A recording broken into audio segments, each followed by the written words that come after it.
If you'd asked me 2 weeks ago what I thought of Jordan, I would have said, cool guy, dependable coworker, annoyingly good at trivia.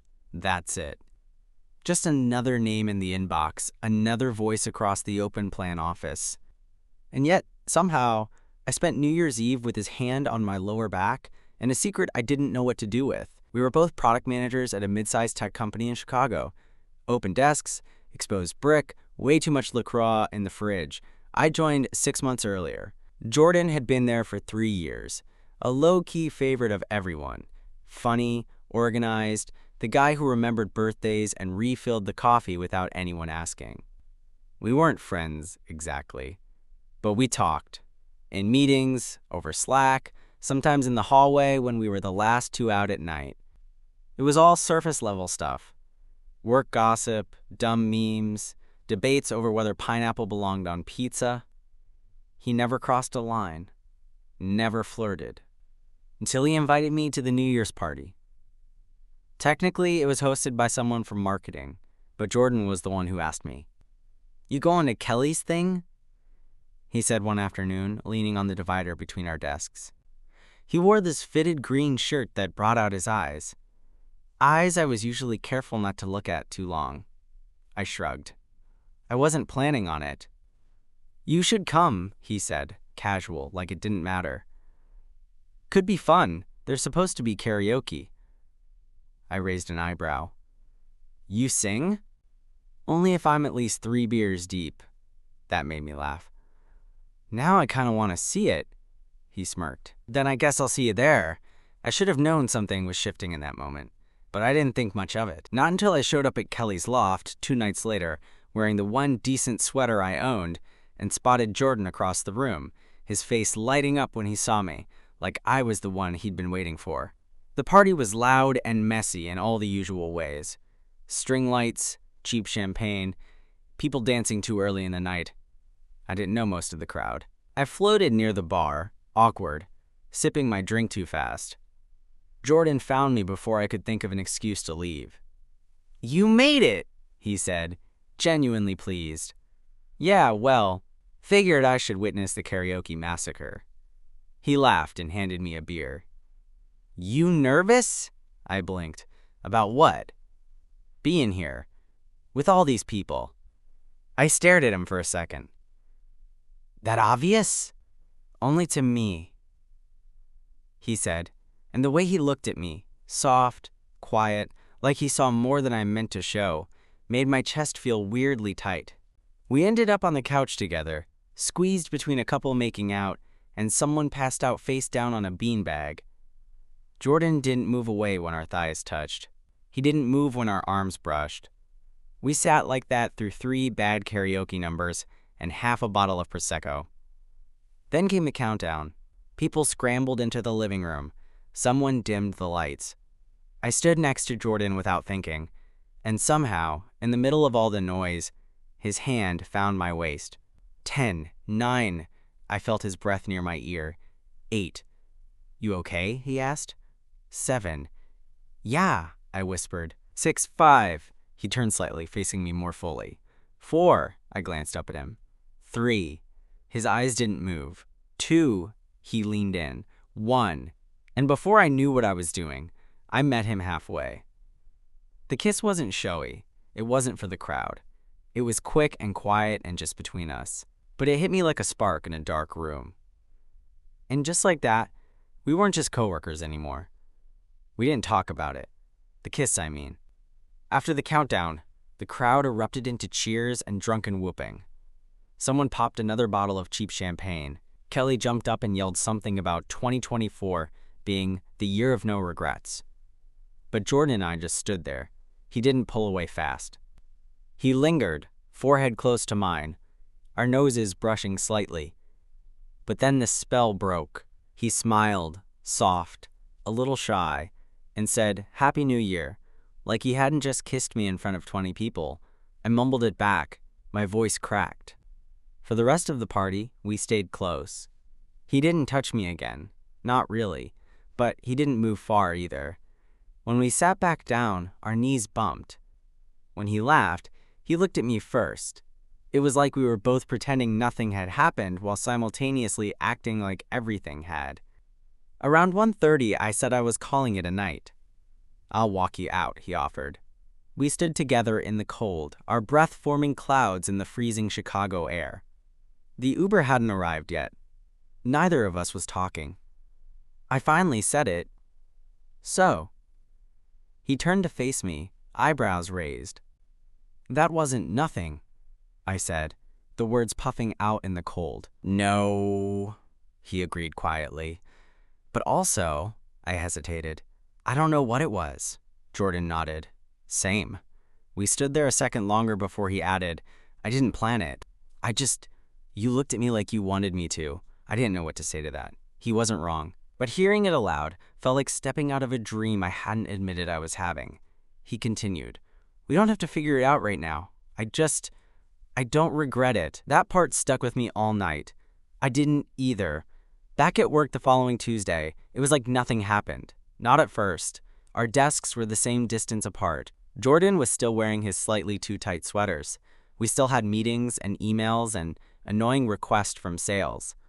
But there was a hum between us, an electricity that hadn't been there before, or maybe I just hadn't noticed. He'd look at me when no one else was watching. Sometimes he'd smile, sometimes he wouldn't. One afternoon, we ended up in a quiet hallway alone for a few seconds between meetings. He brushed past me and let his fingers trail against my hand. So brief, no one would have noticed, but I felt it for the rest of the day. It wasn't until that Friday that we finally talked again. Really talked. We were both working late, the office mostly emptied out. I was at my desk, headphones on, when Jordan tossed a rolled-up Post-it at me. It bounced off my keyboard. I looked up. He was smirking. "Come on," he said. "Let's get food." I hesitated. "Just food," he added, more serious now. "I owe you dinner anyway, for dragging you to that party." That made me smile.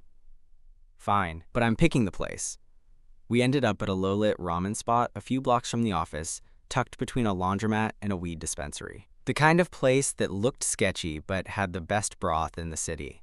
We grabbed a booth in the corner. For the first 10 minutes, we talked about work. Just work.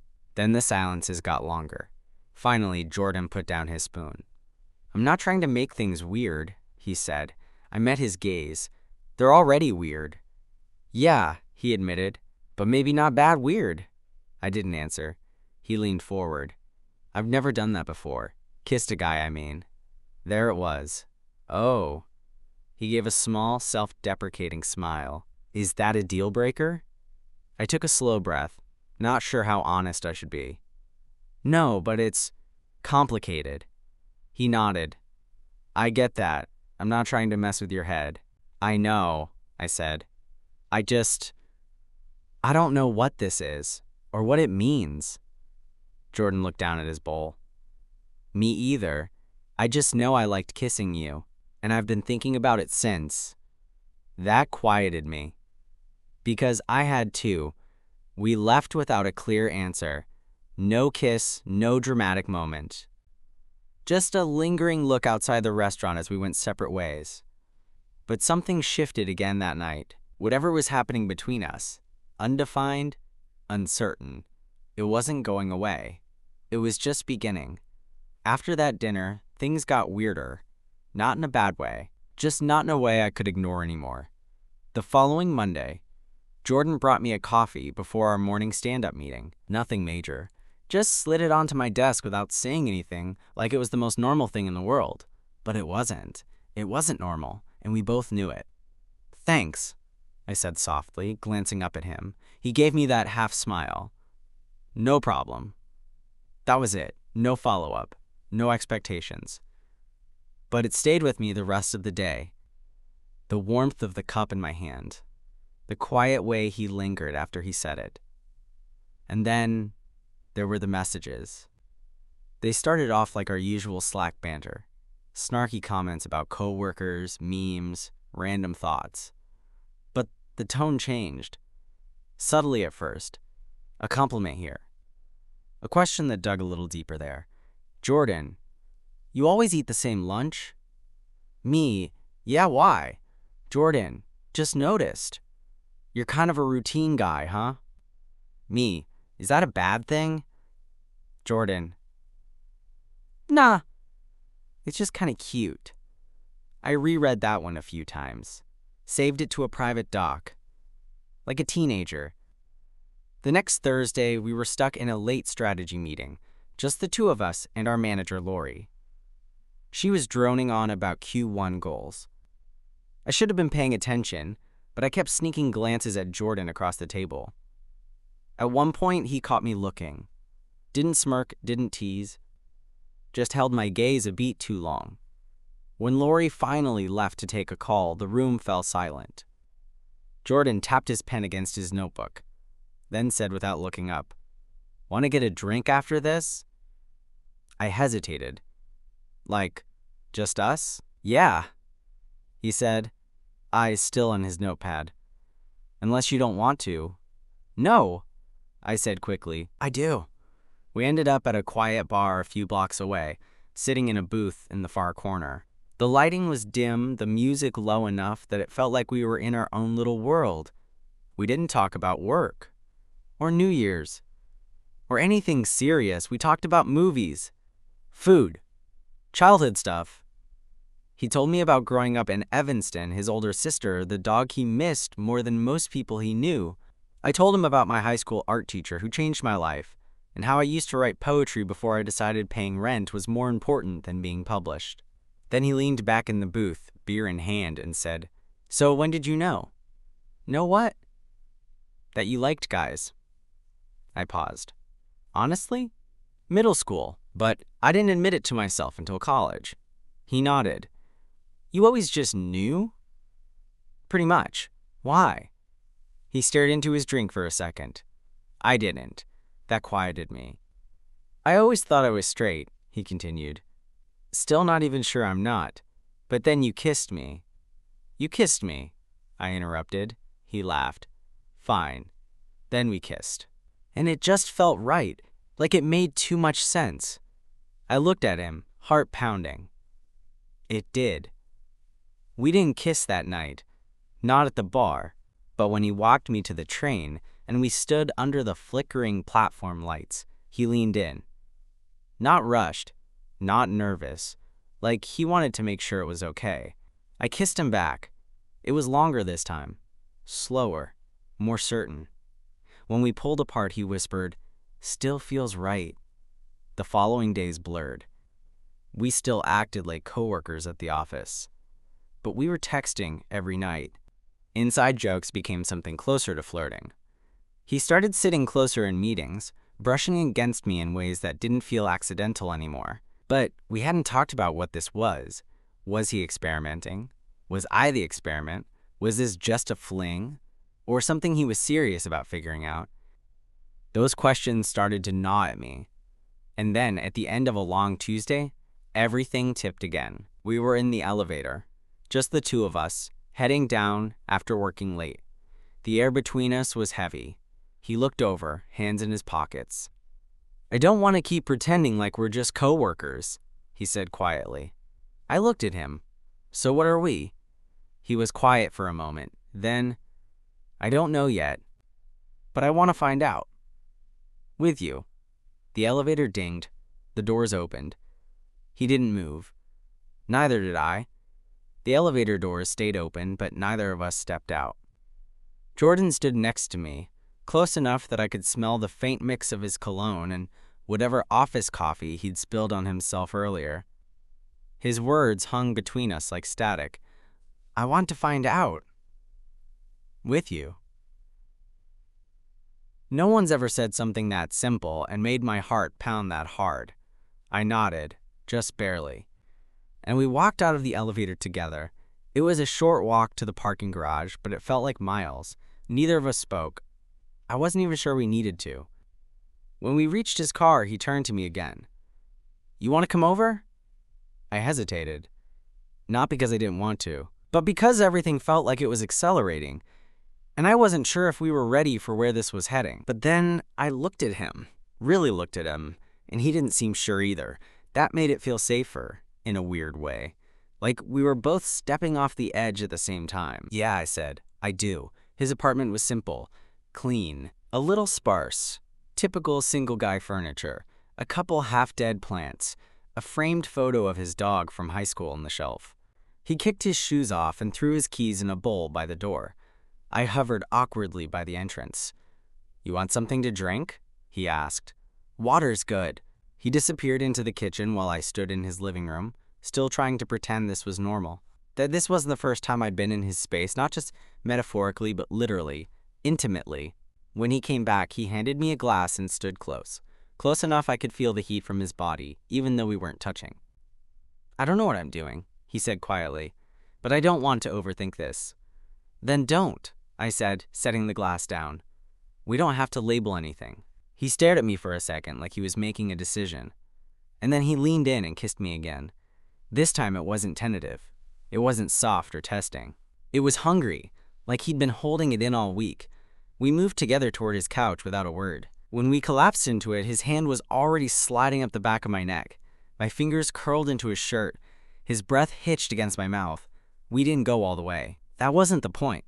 It was more like claiming space, letting the walls down. When we finally pulled apart, breathing heavy, he rested his forehead against mine and whispered, "You feel real."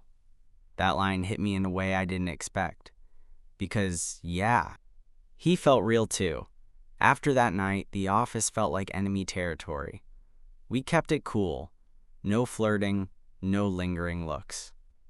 It was like we'd agreed, without saying a word, that whatever was building between us didn't belong under the flicker of fluorescent lights and the gaze of our colleagues. But outside of work, we were something else entirely. It became a routine. Work all day, text all night, and maybe 2 or 3 nights a week, we'd find an excuse to grab drinks or go over the new roadmap, or whatever lie felt plausible enough. Except we weren't talking about product strategy over drinks. We were on his couch, tangled up in each other. Or walking the lakefront, talking about everything except work. Or ordering takeout and pretending we didn't notice our legs brushing under the table. But as much as it felt easy, it was still messy. Jordan was still figuring himself out. Some nights he'd open up about how he'd always played the straight guy because it was easier, because he wasn't sure there was anything else in him. Other nights he'd shut down completely. I tried not to take it personally, but it wasn't always easy. And the worst part? We still hadn't told anyone. Not our friends. Not our coworkers. Not even our roommates, as far as I could tell. We were something in between. A secret. A maybe. And I was starting to wonder how long we could stay in that middle space before something had to give. One night, about 3 weeks after the kiss, we were back at his place, eating pizza and watching reruns of Brooklyn Nine-Nine. He was unusually quiet. "You good?" I asked. He nodded slowly, chewing the inside of his cheek. "Jordan," I said gently. He finally spoke. "My sister asked me if I'm seeing anyone." I sat up a little. "What did you say?" I told her no, he said, eyes not meeting mine. "Because I didn't know what to call this." I swallowed hard. "You could have said something." "I know, I just panicked." We sat in silence. "I don't want to hide you," he said finally. "But I don't want to lie to myself either. And this, it still scares the hell out of me." His voice cracked on that last part. And suddenly I wasn't mad anymore. I reached out, resting my hand on his knee. "Then we go slow. We don't have to define it yet. But I need to know you're in it." "I am," he said. "I want to be." And that was enough. For now. Things didn't explode. There wasn't a big reveal or a messy falling out. Instead, what came next was quieter. A stretch of slow, tentative progress. Jordan started texting me first more often. He'd send me pictures of his lunch, or a dumb meme, or a link to a song he said reminded him of me. I never asked if it was romantic or just a mood thing. I let it be whatever it was. We didn't hang out every night, but when we did, it felt more settled, more real. Like we were building something steady, even if we didn't quite have the words for it yet. One Friday night, we met up at his place again. I'd brought over Thai food. He had already queued up some new crime docu-series. We ended up not watching more than 15 minutes of it. We were lying on the couch, legs tangled, my head resting against his chest. His fingers ran absent-mindedly through my hair, and I felt his heartbeat under my cheek. Steady, warm, almost grounding. Then, out of nowhere, he said, "I told my sister." I shifted, looking up at him. "What'd you tell her?" He didn't look nervous. "That I'm seeing someone, that it's a guy, that it's you." My stomach tightened. How'd she take it? He smiled softly. She said, "About time." I blinked. "Seriously?" She said she always kind of suspected. That I looked at you like I didn't want to stop looking. That made my chest ache a little. "She was cool about it," he added. "Made a few jokes, but supportive. You'd like her." I kissed him then, slow and deep. Because I needed to. Because I didn't know what else to do with the sudden swell of emotion in my chest. He held me a little tighter after that, and I started to believe this wasn't just a phase for him. That maybe I wasn't some experiment he'd forget once the curiosity wore off. A few days later, things shifted at work. We were in the middle of a brainstorming session, our team packed into one of those glass-walled conference rooms that offered all the visibility and none of the privacy. Jordan was sitting next to me, and at one point, our hands brushed under the table. He didn't pull away. It was small. No one noticed, but I did. And I could tell he did too. After the meeting, as we were walking back to our desks, he leaned close and said, "You want to get out of here for lunch? Just us?" I nodded. We went to a little sandwich shop down the street, one we'd never been to before.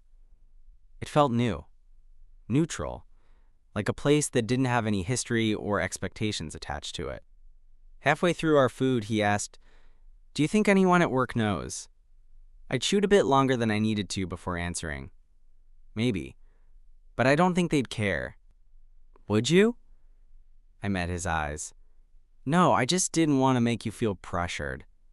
He looked down at his sandwich, then back at me. "I'm not hiding anymore.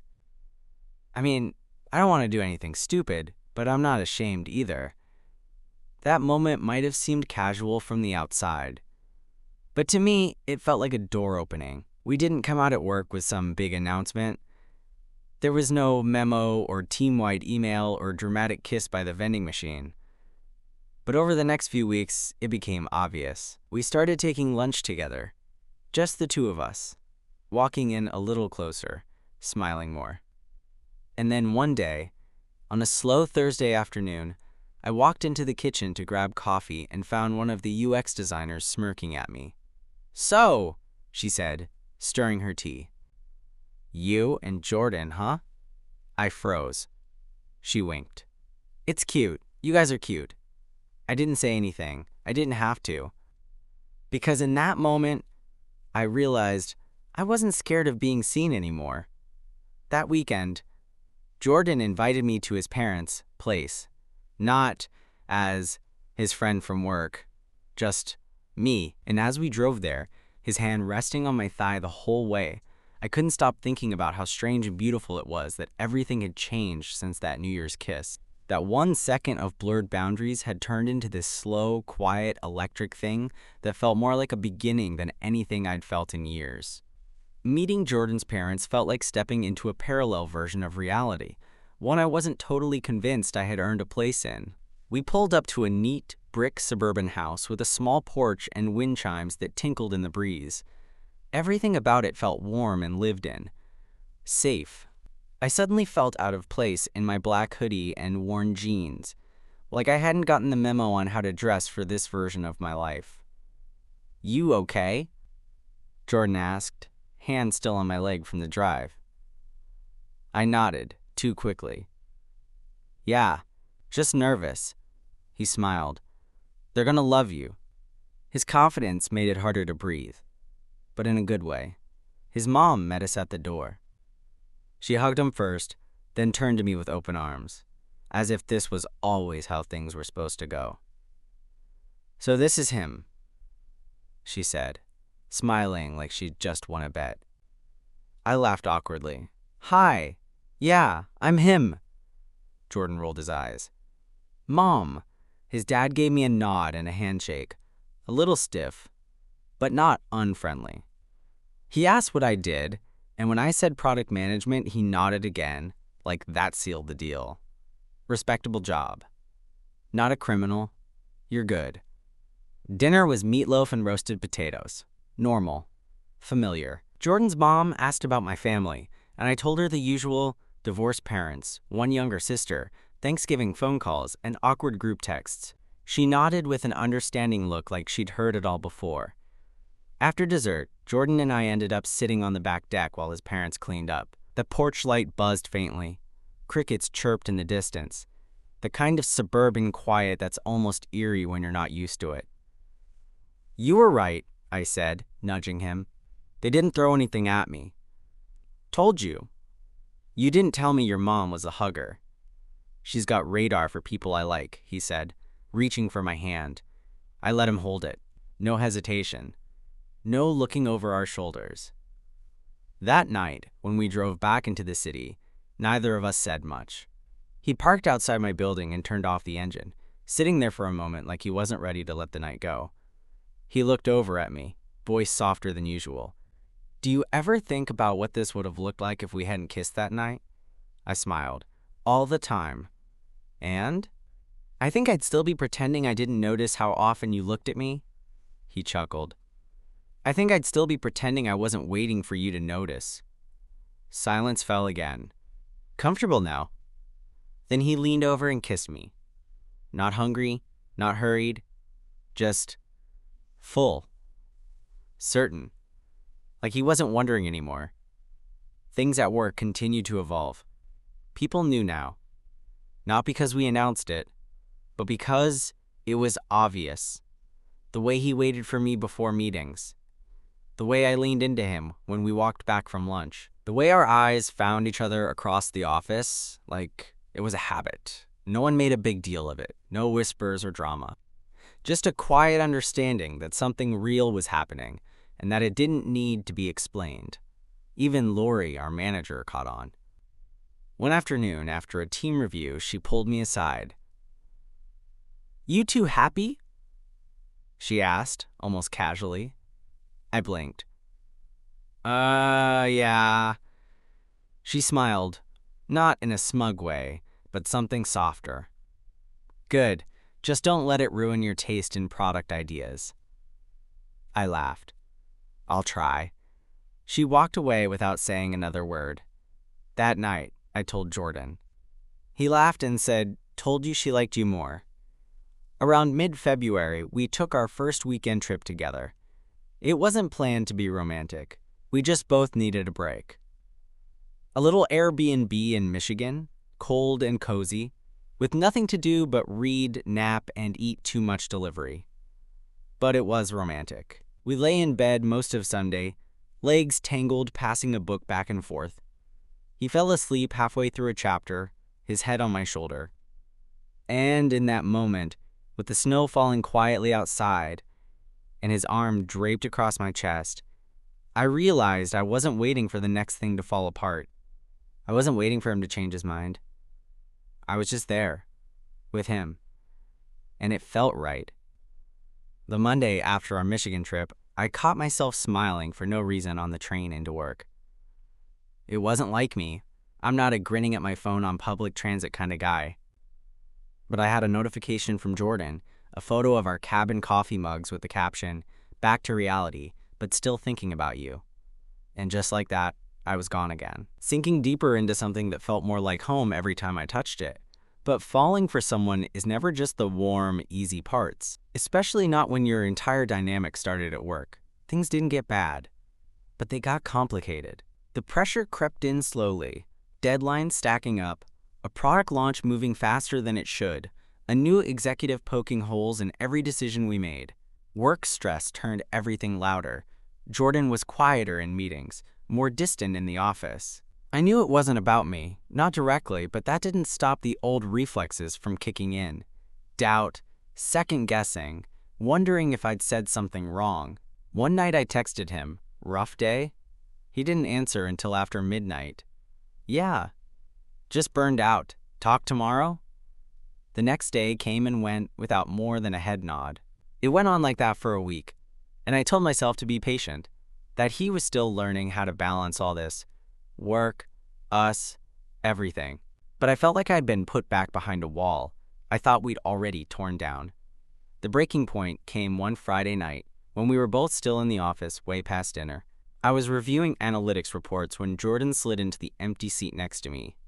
"Hey," he said, voice low. I turned, not sure what to expect. "I've been off," he admitted. "I know it, I just didn't know how to say it." I let out a slow breath. "I noticed." He nodded. "It's not you. It's the pressure. It's the way I feel like I have to prove something every day, just to feel like I belong. And sometimes, it's hard to carry all of that and still be present for you." That hit me in the chest. "I don't need you to perform for me," I said quietly. "I just need you to be here. I want to be," he said, "even when I suck at showing it." I took his hand under the table. He gripped it hard, like he was afraid I'd let go. We didn't say anything else for a long time, but that moment mattered more than anything else had in weeks. Over the next few months, we kept building. Small stuff added up. He started leaving a second toothbrush at my place. I had a spare sweatshirt of his that I never returned. We hosted a joint game night with a few coworkers, and no one flinched when he rested his hand on my thigh under the table. One night, I caught him staring at me while I brushed my teeth. I paused, foamy mouth and all. "What?" He just smiled. "Nothing. You're just kind of my favorite thing." I almost swallowed the toothpaste. It wasn't perfect.